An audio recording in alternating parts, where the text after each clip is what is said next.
کیا اسٹیبلشمنٹ دوبارہ عمران خان پر بھروسہ کر پائے گی؟ عمران کے انکشافات اسٹیبلشمنٹ کے لیے ایک بڑا سبق۔ پاکستان تحریک انصاف کے چیئرمین عمران خان مختلف الزامات عائد کرتے ہوئے نیوٹرلز پر دباؤ ڈال رہے ہیں کہ شہباز شریف کی زیر قیادت اتحادی حکومت کو ہٹایا جائے۔ اس سے یہ سوال پیدا ہوتا ہے کہ عمران خان کی نیوٹرلز کو ہدف بنا کر ان سے اپنی بات منوانے کی حکمت عملی کارگر ثابت ہوگی یا نہیں؟ کیا اسٹیبلشمنٹ ان پر دوبارہ اعتماد کر پائے گی یا نہیں؟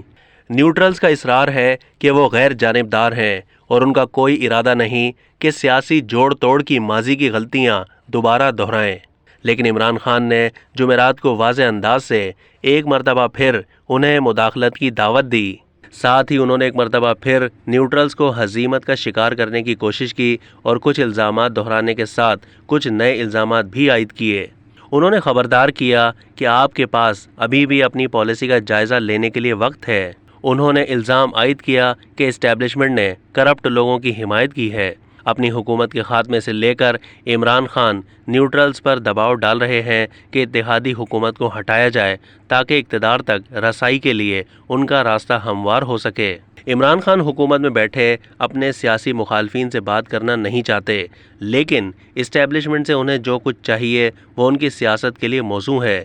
انہوں نے اپنی توقعات ملٹری اسٹیبلشمنٹ سے وابستہ کر رکھی ہیں اور اس مقصد کے لیے وہ ہر ممکن چال استعمال کر رہے ہیں جس میں اسٹیبلشمنٹ پر دباؤ ڈال کر اسے اپنے اشاروں پر نچانا شامل ہے۔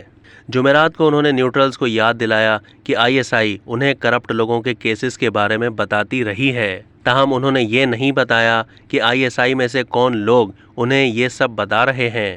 انہوں نے کسی کا نام لیے بغیر نیوٹرلز پر الزام عائد کیا تھا کہ انہوں نے ہی چیف الیکشن کمشنر کے عہدے پر بندہ لگانے کے لیے نام دیا تھا اور ضمانت دی تھی کہ یہ شخص مسئلہ نہیں کرے گا۔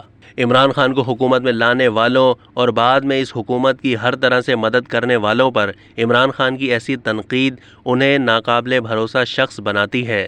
ان کے حالیہ بیانات کے پیپلز پارٹی اور نون لیگ والوں کے کرپشن کیسز کے حوالے سے انہیں ISI والے بتاتے تھے اور یہ بھی سکندر سلطان راجہ کا نام بحیثیت چیف الیکشن کمشنر ان لوگوں نے دیا تھا۔ مبینہ طور پر ایسے شخص کے بارے میں ہے جو حالیہ عرصے تک عمران خان کے من پسند ہوا کرتے تھے۔